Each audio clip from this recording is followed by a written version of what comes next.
Benson Dolina is a Filipino stunt professional and actor known for his work in various films and TV shows. His notable roles include Iskandalo 2022, Mga Mata Sa Dilim 2019, and Bybus 2018.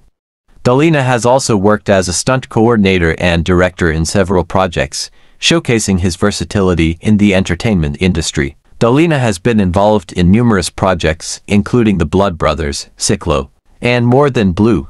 He has also made appearances in TV dramas like Gangs of Manila and Brothers. His work in stunts and acting has earned him recognition in the Philippine film industry. Dolina's personal life, his professional credits highlight his expertise and dedication to his craft. As a talented stunt professional and actor, Benson Dolina continues to contribute to the growth of Philippine entertainment. Maraming salamat po sa lahat. Mama ko dyan. Baka may pahukay ka pa. Tapos. Itim-itim pa kayo. Hoy!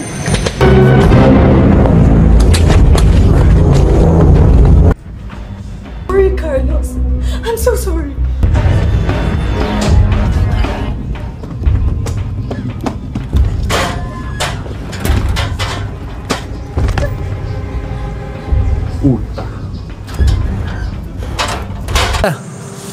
Wala talaga eh.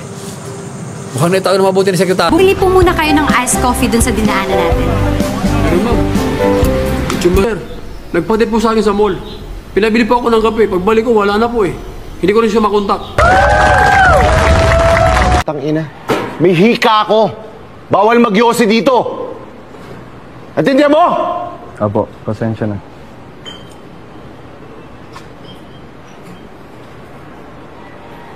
Umupo ka muna. Upo ka muna. Manix. Pwede niyo naman po ako.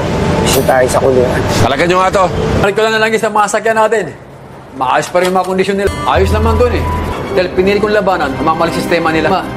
Mas lalo akong hindi natahimik eh. Sa sarili ko. Kundi para sa kapwa. Kita ko sa pulang araw. Nagkaroon ako ng kampi para sa laban.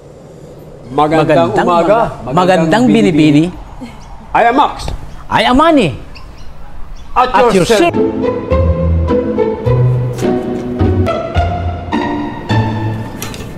Ano ba yun? Dapat yung ano, yung... Alam mo, katulad pang hirap po dito. Hindi po, nag-usap po kami, Kapitana. Alam mo. Nako, paano ba naman, Kapitana? Tigil mo nga. Paano ba naman, Kapitana? Itong magaling kong asawa, nilulustay lang yung perang pinadala ko sa mga kabarkada niya. O naku, nagtrabaho doon. Akala ko, makakapagpundar na kami ng bahay namin. Pero ano, itong walang iyang to, wala pa lang napundar.